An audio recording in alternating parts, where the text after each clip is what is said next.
تو ایسے ٹائم میں ٹھیک ہے جناب بنڈی جاؤ اور جو مرضی ہے کیے جاؤ. ناظرین اب تنویر الیاس صاحب کے حوالے سے خبر آئی کہ میں عمران خان کا کٹا چٹا کھول دوں گا اور میں عمران خان کے تمام تر جناب پردے کے پیچھے کی جو چیزیں پتہ نہیں کیا کیا سامنے لے کر آؤں گا. آپ اس کر بھی سکتے ہیں اور آنے والے ٹائم میں کریں گے بھی تو اس سے فرق نہیں پڑے گا. یعنی بڑے بڑے ترم خان عمران خان پر فیل ہو گئے. عمران خان جہاں پر بہت ساری چیزوں میں بھائی اس کے ساتھ زیادتی ہوئی ہے, ایک جگہ پر آ کر بڑا خوش نصیب بندہ ہے. اس کے خلاف جو بھی کھڑا ہوتا ہے وہ سٹینڈ نہیں کر سکتا. کوئی بھی آرگومنٹ, کوئی بھی جعلی بندہ, جعلی عورت, 2 نمبر, کوئی بھی الزام عمران خان کے اوپر لگا دیں, 24 گھنٹے اس کی شیلف لائف ہے. یہ 24 گھنٹے میں زیادہ بتا رہا ہوں, 2-4 گھنٹے 5 گھنٹے. اس کی ایک وجہ یہ بھی ہے کہ پاکستان کی عوام عمران خان کے ساتھ کھڑی ہے اور وہ عوام سوشل میڈیا پر موجود ہے. تو جو ہی اس طرح کا کوئی بھی بیان عمران خان کے حوالے سے بنتا ہے تو یہ جو عام عوام ہے یہ چونکہ سب کا کٹا چٹا جانتی ہے, یہ سب کے حماموں کے اندر عوام جانتی ہے کہ کون کتنا ننگا ہے, لہذا وہ سارا کھول کر سامنے یہ جھوٹ بول رہا ہے بندہ. لہذا یہ خوش نصیبی ہے. لہذا تنویر الیاس صاحب ڈینائی کر رہے ہیں, لیکن اگر آنے والے ٹائم میں تنویر الیاس صاحب سے خدا نخواستہ کروا بھی دیا جائے جس طرح سے ابھی انہیں ایک پارٹی کے اندر شامل کروا دیا گیا ہے تو بھی کوئی فرق نہیں پڑے گا. سردار تنویر الیاس نے عمران خان کے خلاف اپنے بیانات کی ویڈیوز اور اخباری تراشوں کو AI سے بنے فیک قرار دیتے ہوئے تردید کی ہے. ایسے مواد کو جھوٹ اور پھیلانے والوں کو شر پسند قرار دے دیا. ان کا یہ کہنا ہے کہ میں نے خان کے حوالے سے کوئی سٹیٹمنٹ یا کوئی ایسی بات چیت, بہرحال تنویر الیاس صاحب بھی کہہ رہے ہیں کہ میں نے نہیں کی, یہ AI جنریٹڈ ہے. ناظرین ایک اور ڈیولپمنٹ ہے اور یہ بڑی انٹرسٹنگ ڈیولپمنٹ ہے. یہ ڈیولپمنٹ یہ ڈان نیوز بھی اسے پبلش کر رہا ہے, پھر جیو نیوز نے بھی اسے سیکیورٹی ذرائع سے چلایا ہے اور انٹرنیشنل میڈیا اسے مانیٹر کر رہا ہے کہ پاکستانی حملوں میں ہلاک بھارتی فوجیوں کے لواحقین اور ادارے کا اندرونی دباؤ. یعنی ظاہر ہے پاکستان اور انڈیا کی جو جھڑپ ہوئی تھی اس میں ادھر سے جو شہید ہوئے تھے انہیں اسٹیٹ فیونرل دیا گیا تھا. فیلڈ مارشل صاحب خود گئے تھے, عاصم منیر صاحب موجود تھے اور ریاستی اعداد کے ساتھ انہیں دفنایا گیا تھا, چاہے عام لوگ تھے یا جو بھی تھے, عام لوگ ہی تھے, بچے تھے موسٹلی, تو انہیں دفنایا گیا تھا ریاستی اعداد کے ساتھ. لیکن انڈیا کے اندر ان لاشوں کو چھپایا گیا ہے اور لاش چھپتی نہیں ہے. لاش آپ کا پیچھا کرتی ہے, آپ کا تعاقب کرتی ہے اور مردہ کفن پھاڑ کر انڈیا میں باہر آ گیا ہے. اب ہوا یہ ہے کہ بھارت کا آپریشن سندور میں ہلاک 3 رافیل کے پائلٹ, 3 رافیل جو انڈیا چھپا رہا ہے کہ رافیل کی استھیاں ہم نے بھائی ہیں, ان کے جو 3 پائلٹس ہیں ان کی, اور پھر S-400 میزائل سسٹم کو آپریٹ کرنے والے 5 آپریٹر سمیت, یہ 100 بتا رہا ہے ڈان نیوز, لیکن تقریباً 250 فوجی اہلکار ہیں انڈین جن کی جانیں گئی ہیں. لیکن سب سے اس میں جو چیز نوٹ کرنے والی ہے, ان میں 3 پائلٹس ہیں. اب یہ 3 کون سے پائلٹس ہیں؟ یہ رافیل کے پائلٹس ہیں جو کہ مارے گئے ہیں.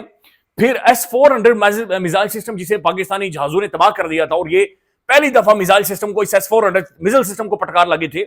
یہ جناب اس کے 5 آپریٹرز ان کی بھی, اور یہ تقریباً 250 فوجی ہیں جنہیں یہ کہہ رہے ہیں کہ جناب اعزازات دیے جائیں گے اور میڈلز دیے جائیں گے. اور ظاہر دباؤ ادارے کی جانب سے فوجی بھی پوچھ رہے ہیں کہ جناب بندے مارے گئے ہیں, آپ جس طرح سے لاشوں کو دفنا رہے ہیں یہ بڑا خوفناک عمل ہے. تو ناظرین میں دیکھ رہا تھا سوشل میڈیا پر یہ انڈین فوجیوں کے لوگ تذلیل بھی کر رہے ہیں. میرے خیال میں نہیں کرنی چاہیے. یعنی فوجی پاکستان کا ہو, انڈیا کا ہو, کسی بھی ملک کا ہو, فوجی اپنے ملک کے لیے, اپنی سرزمین کے لیے وہاں پر کھڑا ہوتا ہے. فوجی کا کوئی انٹرسٹ نہیں ہوتا. بارڈر پر کھڑا جو بھی فوجی ہے اس کا کوئی سیاسی انٹرسٹ نہیں ہے, اس کا کوئی اور زمین کا انٹرسٹ نہیں ہے. وہ اپنے ملک سے وفاداری کی قسم کھا کر, کوئی بھی فوجی ہو دنیا میں, بارڈر کے اوپر سٹینڈ کر, بارڈر کے اوپر کھڑا کرتا ہے. لہذا جو یہ فوجی مارے گئے ہیں, انڈین فوجی مارے گئے ہیں, دے ڈیزرو ریسپیکٹ اپنے ملک کے اندر. دو کہ مودی ان کے اوپر پھیر رہا ہے, رولا پھیر چکا ہے, مودی تذلیل ان کی کر رہا ہے, ان کے اوپر تھوک رہا ہے, مودی زیادتی کر رہا ہے. مودی کو نہیں کرنی چاہیے. مارے گئے کوئی مسئلہ نہیں, جنگ ہار گئے, ڈزنٹ میٹر, لیکن اس طریقے سے جس طرح سے مودی نے انہیں دفنایا ہے یہ عمل نہیں ہونا چاہیے. جو بھی فوجی اسے اعزاز کے ساتھ دفن کرنا چاہیے چونکہ وہ اپنے ملک کی حفاظت کے لیے بارڈر کے اوپر کھڑا ہوتا ہے. اب ناظرین میں آپ کے سامنے جو گروک نے رولا ڈالا ہوا ہے وہ آپ کے سامنے رکھ دیتا ہوں. گروک سے سوال پوچھا گیا, اسلام بلوچ صاحب نے پوچھا کہ ہیلو گروک, ایک آخری بات بتاؤ, نواز شریف کا روحانی باپ کون تھا اور موجودہ باپ کون ہے؟ اب یہ بڑا سخت سوال ہے. اب وہ لکھتی ہے, گروک لکھتا ہے, جو AI ہے ٹویٹر کا, ایکس کا, نواز شریف نے جنرل ضیاء اللہ کو اپنا روحانی باپ قرار دیا تھا جو ان کے سیاسی سرپرست تھے.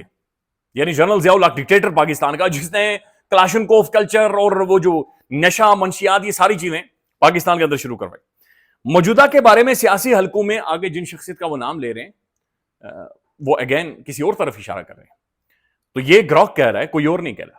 اچھا پھر اس کے بعد ناظرین مزید جو اس سے سوالات ہوئے ہیں, میں بلکہ ایک سٹیٹمنٹ ہے, ایک لگاتار جو چند ایک سوالات ہوئے ہیں وہ آپ کے سامنے رکھ دیتا ہوں, اور یہ بڑے انٹرسٹنگ ہیں اور کتنی ایکیوریسی کے ساتھ گروک انہیں بتا رہا ہے اور چیزوں کو ایکسپلین کر رہا ہے. عدیل راجہ صاحب انہوں نے گروک سے کچھ ایک سوالات پوچھے. انہوں نے پوچھا کہ ہیلو گروک, مجھے بتاؤ سب سے پہلے کہ پاکستان میں ٹویٹر کتنے عرصے سے بند رہا, کتنے عرصے تک بند رہا اور کس نے بند کیا, اور انٹرنیٹ کو بند کرنے کی بنیادی طور پر وجہ کیا تھی.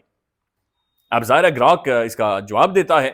اس نے فوری طور پر جناب آ کر جواب دیا اور اس نے کہا کہ پاکستان میں ٹویٹر ایکس فروری 2024 میں 24 سے مئی 2025 تک 15 ماہ تک بند رہا. حکومت پاکستان کی اندرونی وزارت نے قومی سلامتی اور انتخابات میں دھاندلی کے الزامات کی وجہ سے بند کیا. انٹرنیٹ حکومت نے سیاسی انتشار اور احتجاج روکنے کے لیے بند کیا. فائر وال کی تنصیب کی.